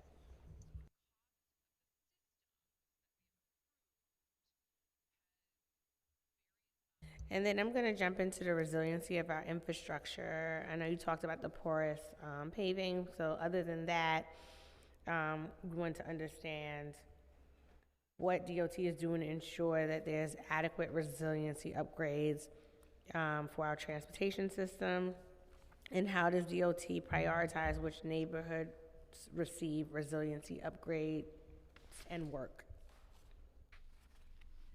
Okay, so every time we have a capital project, and these are mainly projects that we're working with on DDC, we examine what opportunities we have for resiliency and to better protect our infrastructure. As I mentioned, depending on the area of the city that it is, that might include porous pavement. We're really seeing some good results with that, early results with all of the miles that have already been put in. We're increasingly looking at porous slabs in the sidewalks, and then working with our city partners at DEP for bioswales. If I'm calling them the wrong name, I apologize. And making sure that that's taken care of.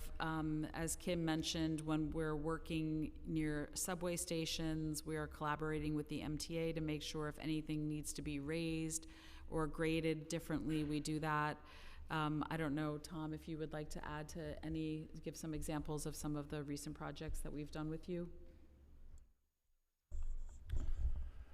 So throughout the city, we have been, well, obviously coordinating with DOT on opportunities, including with some of the projects that include bikeways and on projects dedicated for DEP to do stormwater work, including the porous pavement, rain gardens, and infiltration basins. We've had a very robust over the last 5 years of installing these type of green solutions, and they are a good accompaniment to the hard sewers that are being installed in terms of helping to manage local flooding. Thank you. And at our past hearing on hard infrastructure, DOT testified that they had recently received $36 million of new capital funding to fully fund the replacement of the Harper Street asphalt plant. What is the current status of the plant, and how is DOT implementing sustainable practices in terms of creating asphalt?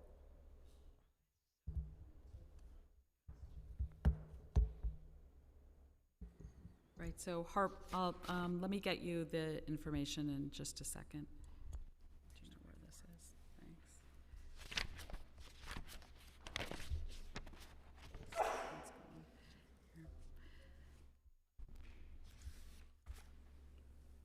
I know we're in the process of working with DDC on Harper Street. We can get you a specific update as to where that reconstruction is. Yes, sorry, Harper's with our Public Buildings Division, so we'll get you the information. I know DDC is here. Are they able to answer and give us an update? Yeah, we're going to try to get you an update now. Okay. Thank you. And while you're looking for that, I have a couple more asphalt-related questions. What is DOT's opinion about the use of recycled asphalt pavement? Is there further room for improvement to use more than 50% recycled asphalt pavement? And along with DOT's use of recycled tire, rubber, and asphalt mixes, and the use of recycled plastic waste in the hot mix asphalt, which of these technologies or innovative mixes does DOT believe will have the greatest environmental and cost-saving potential for the city? Thank you for that question. So currently, this past year, we have used 43% recycled asphalt in our pavement. That is a very good number. We're usually hitting around 40, but now we're trying to increase it without reducing the quality of the mix. We're interested in getting as high up as 50% if we are able to. And when we redo our Harper asphalt plant and we have a brand new plant, we're hopeful we can also increase the percentage there. So using RAP is great. That's an excellent thing that material doesn't get back in the landfill. It reduces costs. It still produces a very good material for the roadway. As you mentioned, we've also been looking at what we call synthetic binder asphalt. And sometimes people are calling it plastic asphalt, but it's not yet using recycled plastic bottles, for example. The technology that is present, especially in other parts of the world, is using new plastic sort of pellets in this product. The beauty of that product is that someday it will probably get into recycled plastic, but the best thing about it for us in the short run is that we can have a material that can easily be colored. So black asphalt is dark. You can't really put a color in there. It just gets eaten up by the petroleum-based product that asphalt is. But if we use this synthetic binder, it can be clear, and then we can add in dyes and coloring. So we did some very interesting pilots using red and green asphalt, and we've been watching how well they hold up. But unfortunately, the materials for those two pilots had to come all the way from Europe, from 2 different countries in Europe, because we're not yet there in this country to have all of that yet. So what we need to do is bring the industry along so we can do more localized things. The price of those pilots was quite high, so it's not really something that's feasible to do on a large scale yet. But we are working with the industry, and we intend to advance all of those technologies so we can have more of that. Thank you for that. And I find like it's so unfortunate, like we have to continue to go out the country for a lot of these things that are better environmentally or, you know, sustainability wise, and hope the industry is able to pull it along here. My colleagues earlier asked a question about potholes. And so I wanted to know, as a follow-up, is there a plan to increase the internal capacity for hot asphalt to make sure potholes are corrected the first time? So I'm going to check into what your colleague raised in terms of the Staten Island situation with Cold Patch. We do have hot asphalt available day and night. We have vendors that we work with, so we should not be making any widespread repairs with Cold Patch. I'm going to pause real quickly to let Councilmember Ressler ask his questions. Good afternoon. Good to see you all. I have a lot of DDC and DEP, or I should say DEP-related questions on our infrastructure, but I'm going to focus today on my favorite, least favorite project, the BQE. Sorry, Deputy Commissioner Schwartz, but you're here, so you know what a gift. So I just firstly wanted to talk about a broader issue, salt, and the deterioration and negative impact that salt has on our concrete bridges, on concrete on our bridges. Why do we continue, or could you first just speak to the negative impact that salt has and explain why we continue to use salt instead of alternative approaches? Good to see you, council member. Always. So salt can deteriorate steel, right? So what happens is if you get cracks in your concrete pavement and it's reinforced concrete, it gets to what we call the reinforcing bar, or rebar for short, and then it can create a corrosion cycle. The corrosion cycle then results in rust. Rust takes up a bigger volume than steel, and then those internal pressures then create popping or delaminations, and that leads to the deterioration of pavement. Salt is, though, right now, also the very cost-effective material to de-ice the streets in the city. Going to other alternatives, such as sand, it does not do any melting. And then there's alternative materials which we use in very specific locations, which do an adequate job but are extremely costly. So we do alternative de-icing within DOT. Most of the salting is done by sanitation, of course, on the street system. And we use those on the East River bridges. and we use them on the BQE, the cantilever section between, and other structures, the 21 bins between Atlantic and Sands. But of course, the deterioration and the need to replace deteriorated rebar is also extremely costly to the city, and potentially massive capital projects. So the upfront costs of salt or a more costly alternative may or may not make sense long-term financially for the city. When did you discontinue use of salt on the BQE triple cantilever? So we discontinued use of salt on that in 2021. And we also did something else that I think is really positive that we don't talk much about, is we implemented a deck sealing program. So there are materials out there, silane is a commonly used one, that is applied to bridge decks. We do that as a matter of course on major capital projects, where we'll apply the material. And we received funding a number of years ago for a couple of crews to now go out and every 4 years or so reapply the material. And so that's an approach to actually help prevent the permeation of the chloride ions that are coming out of salt into the bridge decks and into that rebar. So we actually clog up those pores and prevent that from going through.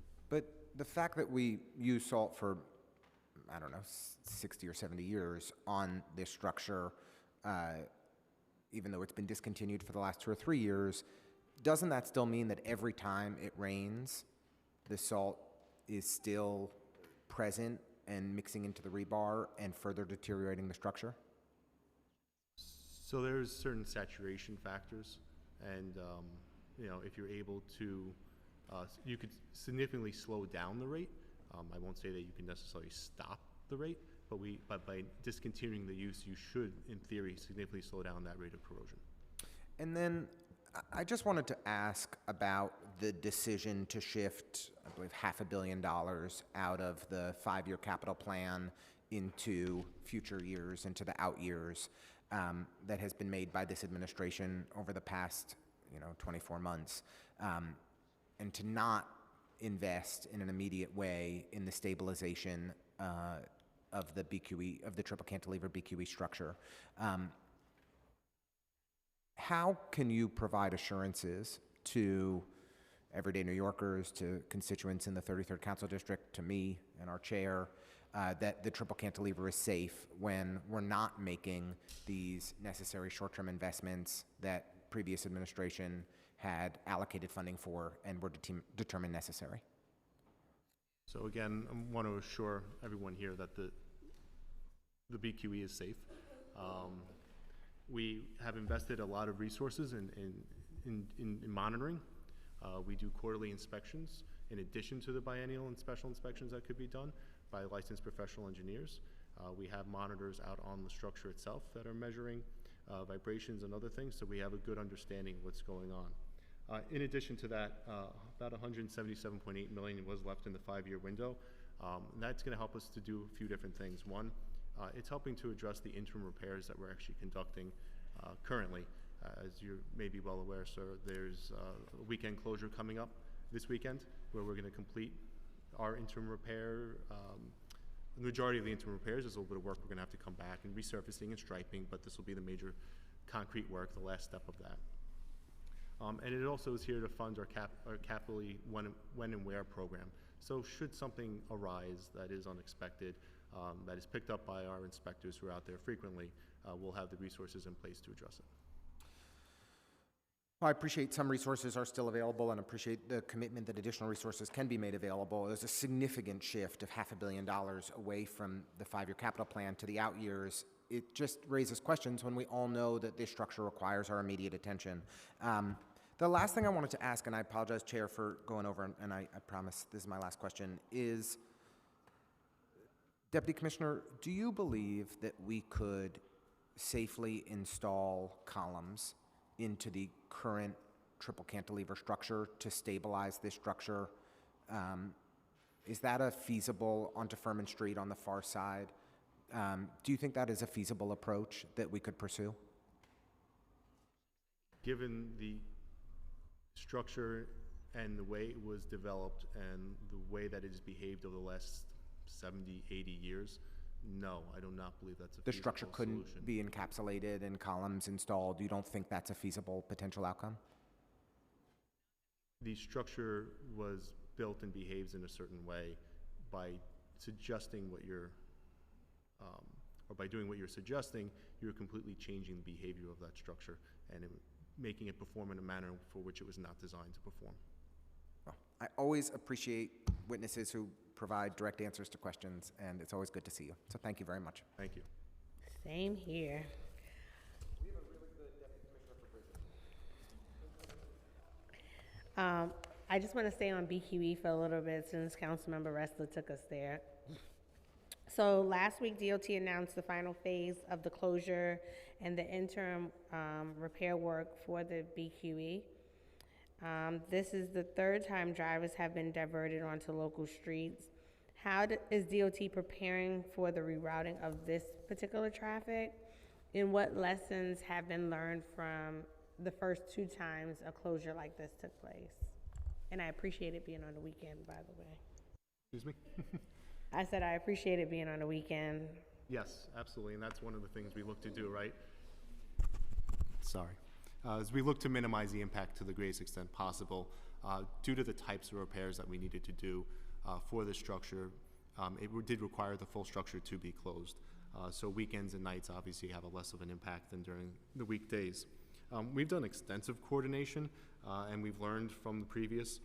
So what we've been doing is we've reached out to all our city, local partners, the state partners, even our regional partners through Transcom to make sure that the word got out to all the other agencies about this work. That allows them to then broadcast the message across all their networks. In addition, we've got VMS boards warning people. We have worked with NYPD very closely, and they will be providing upwards of 100 traffic enforcement agents to help move traffic through the local streets. We have reconfigured the Gowanus Expressway to include the HOV lane, which would normally be going in the outbound direction, but we'll make that inbound so that people have access to the tunnel. And we have adjusted our signal timing to also provide traffic to come through. We've also learned that you need to do a lot of community outreach and we need to get the word out, right? So we continue to do that. We've worked with folks sitting here to make sure that they're aware of the project and they can get it out to the constituents.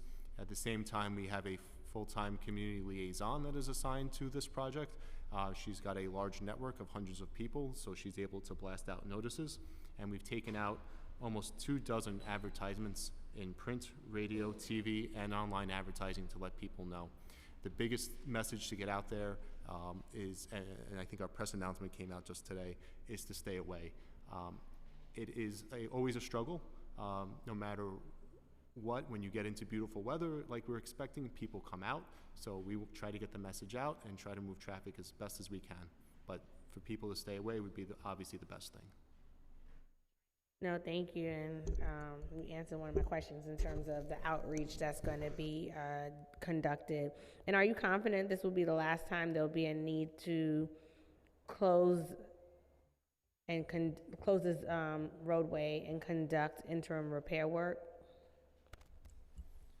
It's the last time that we have it scheduled currently. We continue to monitor the condition of the structure, and should future repairs warrant, then we may be in the same position again. And I know you answered some of these questions with Councilmember Ressler, but I just wanted to get a little bit more granular on some additional questions. So there's approximately $174.9 million allocated in the 5-year capital plan for the rehabilitation of the BQE from Sand Street to Atlantic Avenue project. In the 10-year capital plan, there was a total of $1.5 billion allocated to this project. What is the current scope of this project? What is the status of this project? And what is the updated timeline for completion? So as we explained, the interim repair work, we're hoping that major closures this weekend, and then we can come in later and we could wrap up that project. So the balance of the money that's within that 5-year window, would then support any other needed repairs that come up. be they when and, most likely in the when and where sense or other flags that may occur. We continue to push forward on a major projects, and we are currently in collaboration with FHWA, New York State DOT, to undertake a comprehensive traffic study and prepare the necessary documentation to enter into an environmental review process that we're aiming to start by the end of this year. And then what's the updated timeline? So if you're going to start at the end of this year, what's the timeline? Right, so we would start that at the end of this year. It's a federally mandated 2-year process, and then construction could begin as early as fiscal year 2028.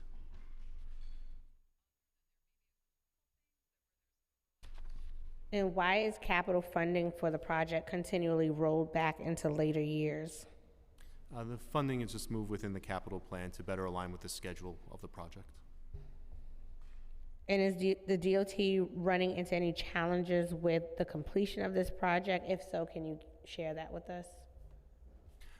Bridge projects take a very long time and are very complex, so there's always challenges that are coming up. We're working through those. It's really a matter of close relationships with our federal and state partners to try to get through that process. And we've got a very robust community engagement aspect to this as well, to try to bring everyone along in the process at the same time. By taking these steps early, you set yourself up hopefully for a very successful project. Can you give some examples of what some of the challenges are? So one of the things that has been spoken about quite publicly is just the number of lanes, for example, that the highway will be, right? And so we have undertaken these traffic studies, and our goal is to assess that data and be able to build a structure that is as narrow as possible, but that meets the needs and demands that come out of the study. Right now, that BQE is currently about 33 feet, so it's substandard by today's standards. So we do need to bring it up to safety standards, and then we'll work through the data with our partners to get to what the right solution is. And in February, the Federal Highway Administration rejected the city's application for a grant that would have provided $800 million in funding to replace the decaying triple cantilever portion of the 11-mile BQE. What was the reason given for the rejection? And how does the department plan on moving forward with repairs of the triple cantilever without this federal grant money? Sure. So, as you know, the administration is committed to delivering that long-term fix for that city-owned portion of the BQE. And we're grateful to the Biden administration for even the opportunities and the other ways that they look to help support us in that mission. The submission was early in the timeline. I think we were all aware that it was a little bit early, but it was smart to get it in, get some feedback, get a better understanding. It has no impact to our timeline, and then we look forward to future opportunities to resubmit a stronger application.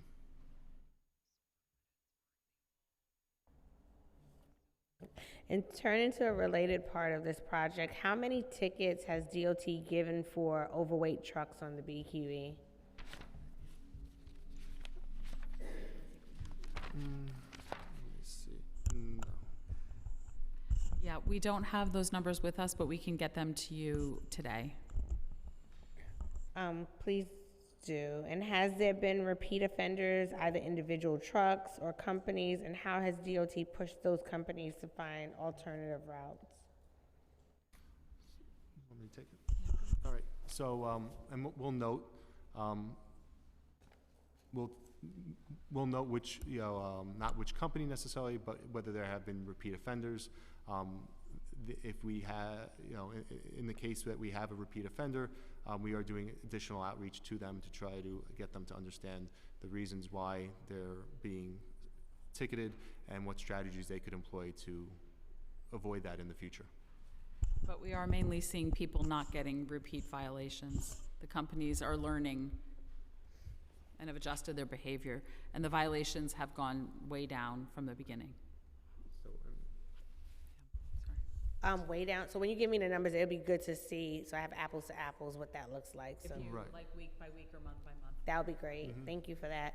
I'm going to just end with a few questions on behalf of Councilmember Narcisse, who had to leave. Do you have more questions? My district, this is from her, of course, so not my district, but her district, has a lot of waterfront which are impacted by weather. What specific steps are being taken to ensure that our public infrastructure and spaces are resilient to the impacts of climate change? Maybe, and it also asks if DOT is still using blacktop to patch sidewalks. We have seen that happen in the district, and it looks pretty bad. Okay, the only time we use asphalt on sidewalks is as a temporary repair when there's an imminent, dangerous condition that is a very big trip hazard, for example.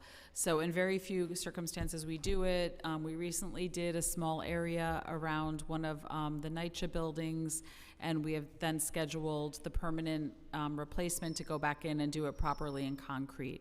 So that does not happen very often, but if she has anything she wants to give to us, that is fine. And then, as we've discussed previously, we work closely with our partners here at the table on resilient streets to examine every location that we're working in and to see what sorts of strategies we can employ to make that project more resilient and to address any issues with flooding or ponding.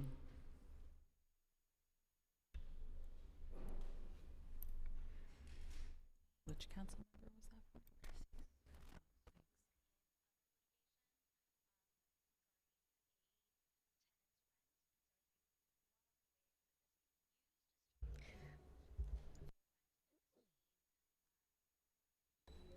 Yes, thank you. Thank you so much for this testimony and public conversation today. I am now going to open the hearing for public testimony. Thank you very much, Chair. Thank you.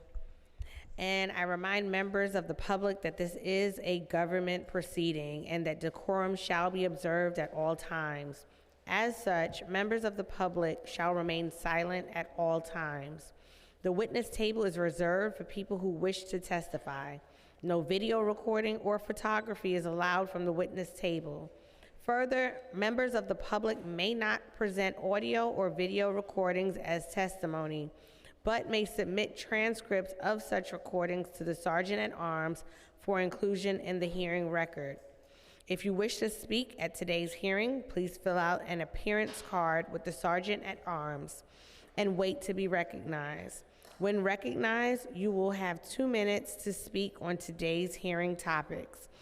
Today's hearing topics are the oversight of future-proofing the city's public infrastructure, intro number 272, a local law in relation to a capital plan and timeline for installing public bathrooms, intro number 574, a local law to amend the administrative code of the City of New York in relation to expanding the information provided on the open space coordination platform.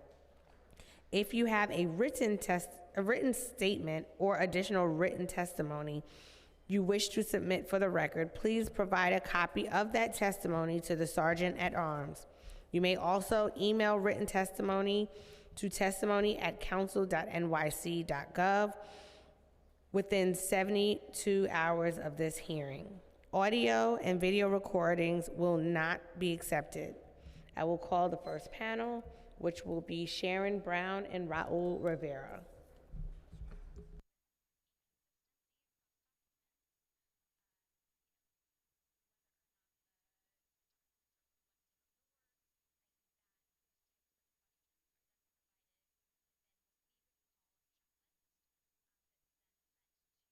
Good, please use the mic.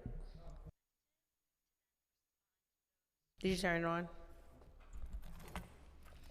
Okay, my name is Sharon Brown. Public restrooms are a must. We have military, we have police, we have undercover police officers, military. We have so many undercover people that when we are abusive to the general public, we're also abusive to the undercovers, and they see how people are treated as the public.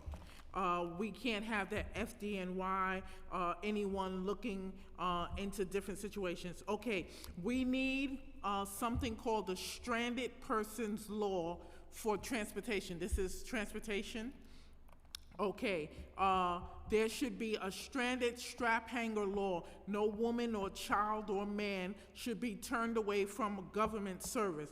No stranded strap hanger. So if someone is consistently trying to get somewhere and they're shown that they're going to and from certain places and they don't have the means, they should be able to get on and either get some kind of pass or something that shows that they can ride, or they should have something set up for them so they can ride.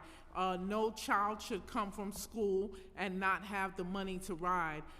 Bridges and tunnels, or we also need access a ride should be available to all, and also to those who are stranded. If there are people who are stranded, they should be able to get into an access a ride and get home. We shouldn't have people walking for hours and miles and things like that.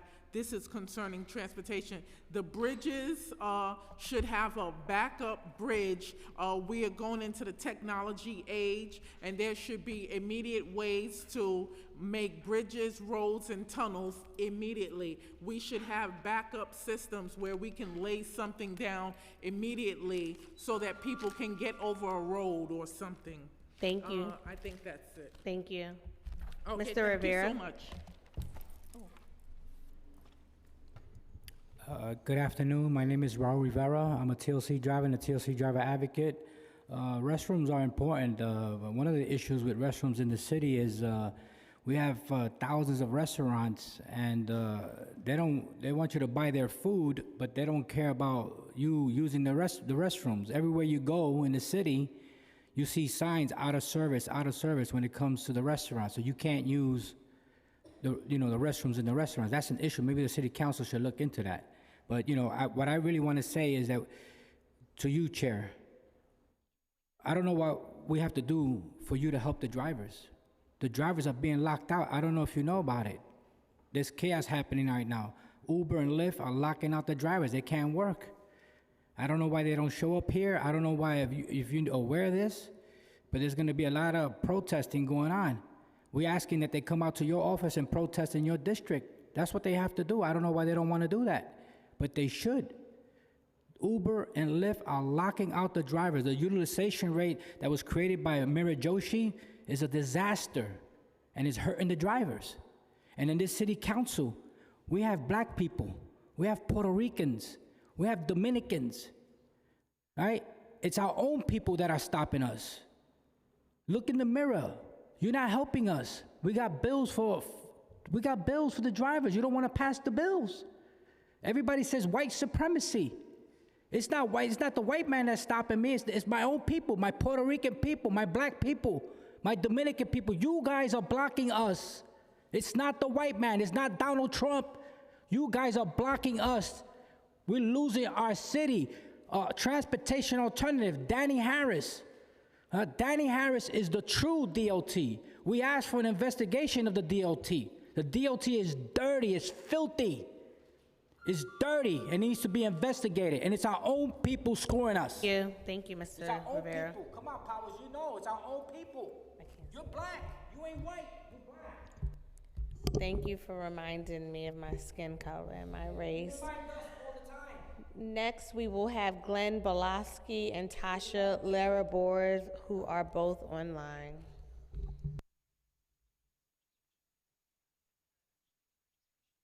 Good morning, Chair. How are you today? I hope everyone's well. Thank you for this spicy last testimony. And I'm sorry about that. Some people you can't control. So thank you so much for your great team, Chairwoman Selvena Brooks, and also for this important infrastructure meeting. And I also want to thank Central staff and your local team as well. We're talking about infrastructure. I'm in the parking ticket industry. When we've had Hurricane Sandy, sadly, it hurt a lot of people who are still hurt. We need this infrastructure done. We really need it, and we really need it now. we've also lived through not just Hurricane Sandy, but the terrible bombings on 9/11, the terrorist bombings, and many other things that have happened where we don't even have the ability to go have hearings on tickets because the city closes down the PVB just like they did during COVID, and backlogs of tickets, and they won't let us do virtual hearings.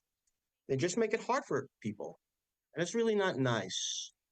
Government needs to be nice. There needs to be a little love, a little compassion, and there's zero from the Department of Finance in that respect. I want to thank the chair and the team for my opportunity to testify. Thank you so much. Thank you. Next, we'll hear from Tasha Larabors. You may begin. Yes. Hello, good afternoon. My name is Tasha Larabors. I'm a transportation and voting community organizer for Center for Independence of the Disabled, New York. I wish to speak about an important issue that Sydney wants to bring to the committee's attention. Serious safety concern on New York City streets and sidewalks. The increase over the past few years in the use of recreational electric mobility devices such as electric bikes and scooters. Users of these means of transportation regularly ride on city sidewalks, often not stopping at crosswalks and are ignoring stop signs and red lights. They also often do not abide by directional regulations of the streets or lanes they are riding on. This is a major safety hazard for all New Yorkers trying to navigate the city streets. This is a safety hazard for people with disabilities. We have people with visual or hearing impairments, and it affects them. In fact, it's come to our attention that there have already been several accidents on NYC streets owing to these issues.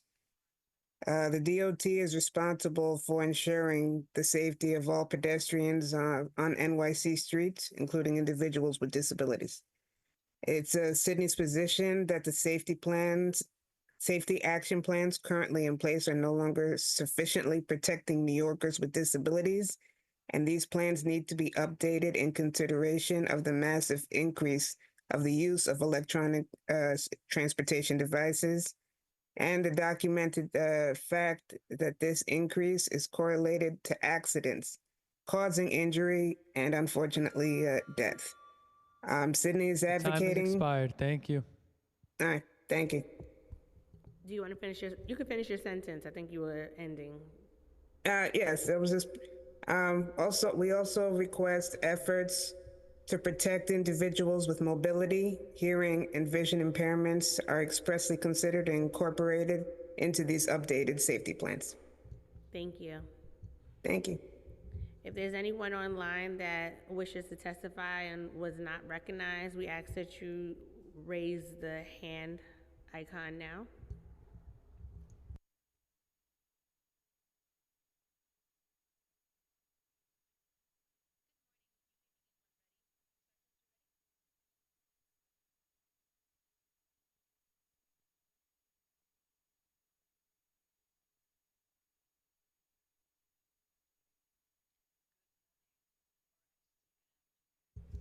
With that, we will adjourn this hearing, and I thank everyone that came out today to testify on the state of our infrastructure. Thank you, and this meeting is concluded.